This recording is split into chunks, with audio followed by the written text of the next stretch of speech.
anos a história continua.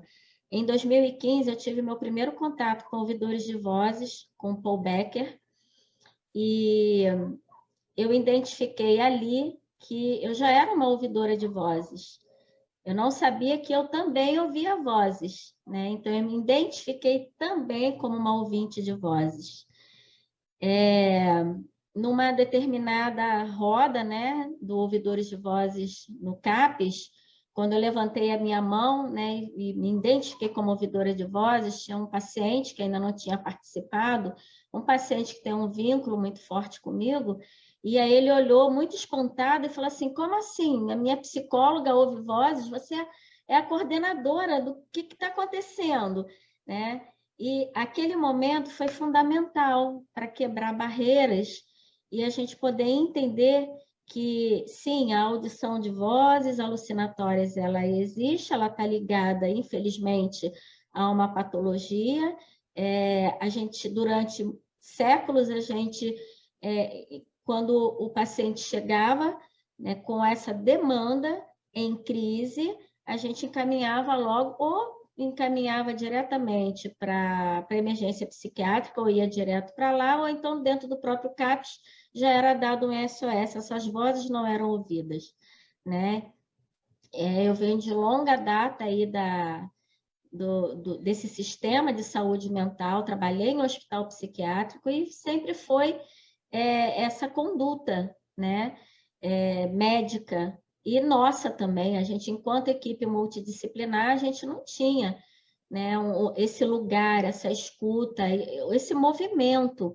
Então, quebrar essas barreiras é uma grande, faz parte da nossa luta, né? É um grande momento.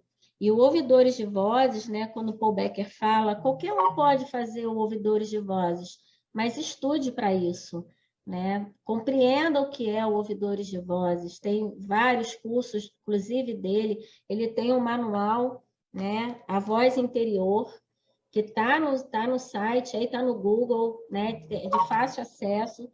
Então, assim, ele vai trazendo para a gente toda uma trajetória que vem lá da Inglaterra, ele é um sociólogo, e aí ele é fundador do Intervoice, né, que faz todo esse intercâmbio com o mundo inteiro de ouvidores de vozes.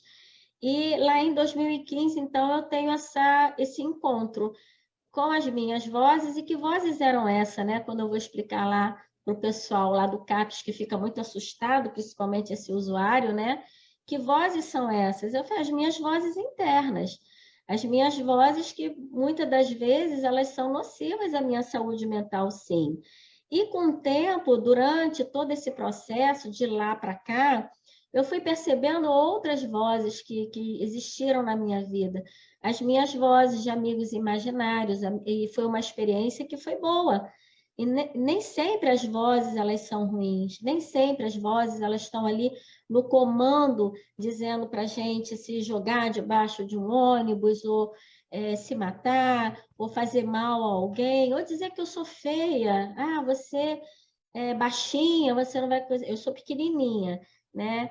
Poxa, as minhas vozes sempre, né, falaram assim, vai, né? Se alguém chegasse para mim e falasse qualquer coisa muito negativa, eu acho que eu não conseguia ouvir, não. E também não tenho espelho, não, gente, porque eu olho, né? Eu sempre me olhei e sempre me achei o máximo, sou super exibicionista. Então, assim, as vozes dentro de mim, eu diria, como a Marcinha falou, as palavras salvaram ela, né? Eu acho que as minhas vozes me salvaram. Em algum momento, sim, elas não foram legais comigo e me colocaram em situações um pouco complicadas, né? Mas, enfim, fazer esse link dentro do CAPES, em 2017, então, eu levo ouvidores de vozes para dentro do CAPES, CAPES 2 aqui em Cabo Frio, e aí a gente faz esse encontro das vozes alucinatórias com as vozes que eu chamo de aleatórias, né? A gente vai para além das vozes alucinatórias. Que vozes aleatórias são essas? não é só a voz da pessoa, do usuário, que tem lá no prontuário escrito que ele escuta vozes, que ele tem esquizofrenia, que ele tem um diagnóstico, né, que ele toma não sei quantos remédios, que eu ficava desesperada com aquela quantidade de remédio, eu sempre perguntava para um clínico, vem cá, ele não vai ter um treco, não? Porque não era possível, né? Aquilo sempre me incomodou muito.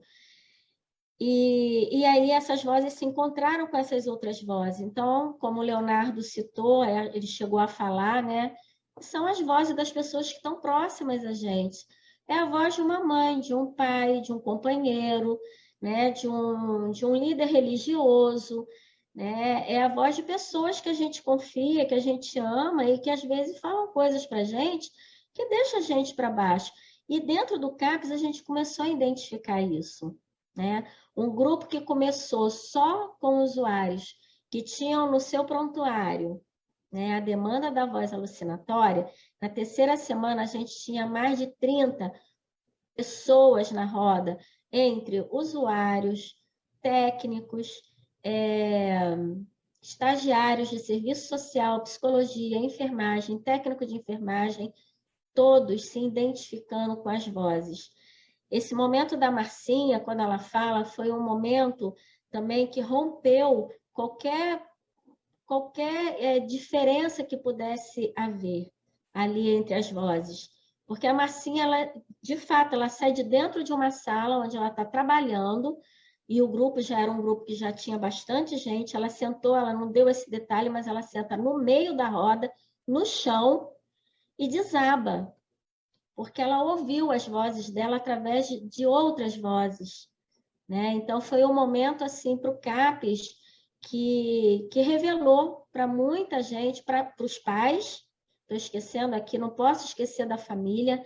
A família é a primeira a entrar dentro do CAPES, às vezes ela entra antes do usuário, ela entra antes dentro do serviço, e a gente precisa acolher essa família, ajudar ela a entender essas vozes. Então, o grupo de ouvidores de vozes, ele tem esse papel também, né, de trazer uma compreensão dessa voz e tirar ela desse lugar de patologização, né, e trazer ela para esse lugar comum. Todos nós somos ouvintes de vozes. É claro que alguns usuários, a Marcinha não foi para o sistema, né, de internação. Será que essa criança que fala que está ouvindo vozes e começa a tomar remédio aos 8 anos, aos 12 anos, será que essa medicação não pode comprometer a saúde mental dela? Para além de outras questões sociais, porque ela vai sofrer isso também na escola, ela vai sofrer isso, né, os efeitos colaterais dessa medicação. Então, é algo que a gente precisa ver com muita delicadeza. Em 2019, o grupo de ouvidores de vozes entrou nas escolas, ouvimos em torno de 500 crianças e a gente teve um susto muito grande, a equipe, a gente teve que trabalhar a equipe depois, porque 70% dessas crianças estavam tristes, elas estavam falando da dor delas, elas estavam falando que não queriam viver. Foi no momento do Setembro Amarelo, e nós ouvimos crianças de 8 a 16 anos dizendo que não queriam viver. Essa criança, daqui a 10 anos, daqui a 20 anos, é o adulto que pode estar ouvindo essa voz e pode estar dentro de um serviço. Então, a gente precisa, né, tirar todo esse movimento de estranheza, seja ao que for, não só, né, a pessoa que é destra, a pessoa, né, que ouve voz, a pessoa que anda estranho, qualquer coisa que cause um estranhamento, a gente poder dar voz, poder dar escuta. Qual o objetivo do grupo de ouvidores de voz? A Gleide falou, é ser fundamental, é você ter algo, um fundamento para a sua vida, né? Eu tinha colocado aqui, é a melhora do sujeito, e é isso que a gente vem percebendo. Por quê? Como que essa melhora acontece? Acho que o Jean vai poder falar muito legal desse lugar, né? Quando a gente está num grupo de ouvidores de vozes, a gente faz trocas. O grupo de ouvidores de vozes, ele não é um grupo terapêutico, Mas eu penso que esse encontro hoje aqui, essa roda de conversa, ela esteja sendo terapêutica, né? Eu acho que tudo que a gente faz e que faz a gente sentir um pouco melhor, que faz com que a gente repense, é terapêutico. O objetivo do grupo não é ser terapêutico. E qual é a diferença, então, de um grupo terapêutico, aquele que tem a dramatização, que tem uma facilitação, dentro de uma organização, né? Moreno, tá aí o Moreno, que é um dos grandes autores das dinâmicas de grupo, né? Qual é a diferença? É que ali o psicólogo vai intervir, tem que ter a presença do psicólogo, do psicoterapeuta para intervir, para dizer como que aquela dinâmica vai acontecer. No grupo de ouvidores de vozes, nós precisamos ter vozes. E a gente não vai ali ter uma fala terapêutica, a gente não vai fazer devolução, a gente vai ouvir junto, a gente vai pensar em estratégia junto, a gente vai abraçar, a gente vai acolher.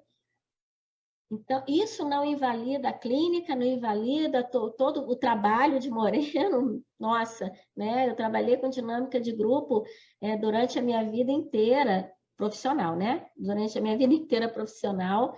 Em 96, eu estava dentro de um hospital psiquiátrico e estava fazendo dinâmica de grupo. E estava ouvindo vozes, mas essas vozes elas estavam sendo bem silenciadas até chegar no grupo, porque antes passava por uma triagem, pelo médico, por um SOS, muitas vezes por um ECT, por um eletrochoque, até chegar ao grupo. E quando chegava ao grupo, ela não chegava da mesma forma que ela dava a porta de entrada dela, né? Então, acho que a gente está evoluindo bastante no processo dessas novas abordagens que a gente tem aprendido junto ao Senat. O Senat está abrindo uma porta grande para que a gente possa ter essa compreensão. Convido a todos para que possam estar conhecendo a página do Senat. Vocês são estudantes, a faculdade, né, a gente precisa ampliar o saber da faculdade. Esse é só o começo para vocês, seja a área que for. Não deixem de fazer a terapia de vocês, é importante. Estou falando isso e trazendo essa questão, porque durante Ouvidores de Vozes no CAPES, os estagiários de psicologia, né, alguns desistiram quando participaram do grupo. Não deram conta, mas não deram conta do quê? Das suas próprias vozes. Eles estavam ouvindo as suas vozes através de outras vozes, né? Então, a terapia, ela não vai, o grupo de ouvidores de vozes não vai substituir uma terapia, não vai substituir o serviço, o CAPES, até mesmo a medicação. Mas a gente pode falar sobre isso, a gente precisa aprender a perguntar, o usuário, o paciente, né? Ele precisa aprender a perguntar para o médico, mas por que você está me receitando o Aldol? Por que eu estou tomando essa medicação? A gente precisa perder esse medo. E no grupo de ouvidores de vozes, a gente começa a ter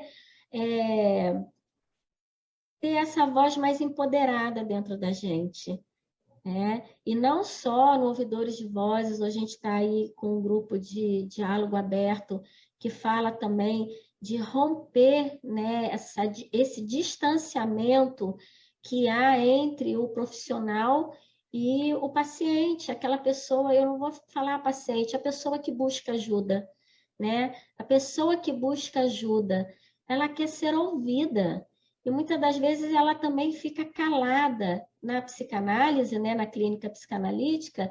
Quantas vezes eu não ouvi paciente falando assim, graças a Deus ainda não aconteceu comigo, mas já ouvi muito dizer assim, eu vou fazer psicanálise por quê? Eu vou chegar lá, o psicanalista não vai falar comigo, né?